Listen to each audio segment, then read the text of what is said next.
Now he tells about the relationship that should exist between the husband and the wife. And here you see marriage brought to a very high plane. And notice the way that it's spoken of here in a very wonderful way. It says, drink waters out of thine own cistern, and running waters out of thine own well. Let thy fountains be dispersed abroad, and rivers of waters in the streets. Let them be only thine own, and not strangers with thee. In other words, your offspring should be offspring that your wife, the wife of your bosom, is the mother of. He says, now let thy fountain be blessed, and rejoice with the wife of thy youth. Let her be as the loving hind and pleasant roe.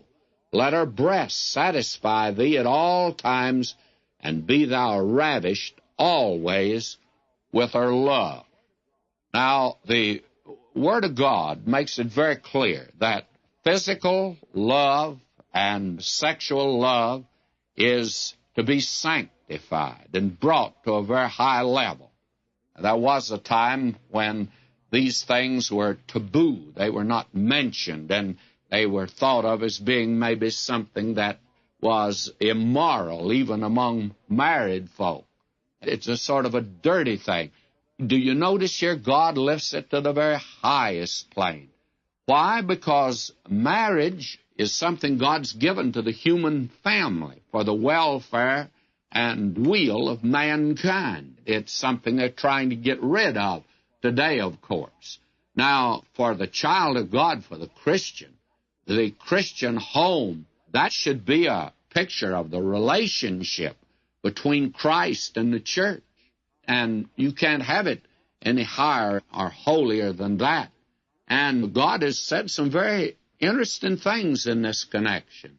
And right now, when you hear of so many that break over here, this is something that's alarming in some churches, and it ought to cause the church to get down on its knees before God and find out what's wrong on the inside.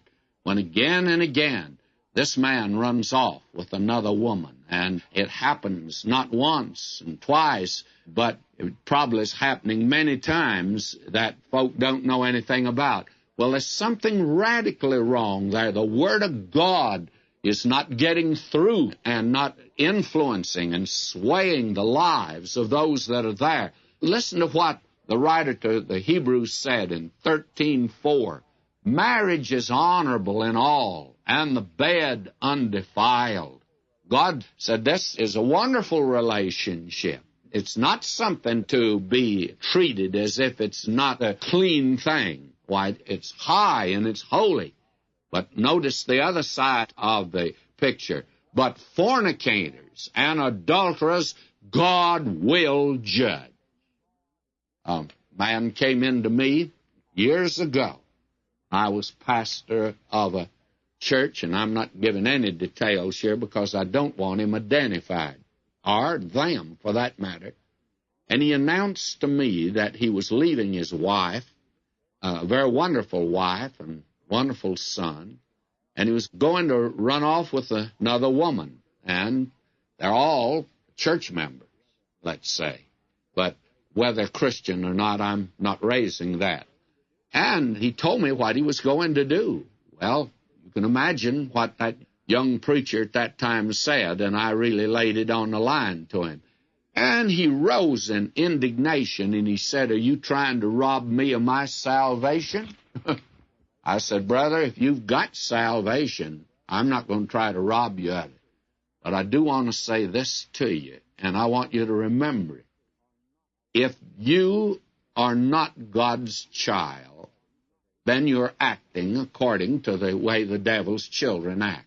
But if you happen to be a child of God, I want to say this to you. One of these days, God's going to take you to the woodshed, and he'll whip you in an inch of your life. And I'm not sure but what he'll take your life." And this fellow sneered. May I say to you, maybe I'm in the position of saying, "I told you so." But be that as ugly as it might be, I have to say this. The years have gone by since then, many years. And those two are the loneliest, saddest, most frustrated, unlovely today. Oh, how I'm confident both of them would like to say, if I could only go back and do it all over again. Oh, will you notice? Peter goes on and says, he says that husband and wife are to dwell together according to knowledge. And notice this tremendous, that their prayers be not hindered.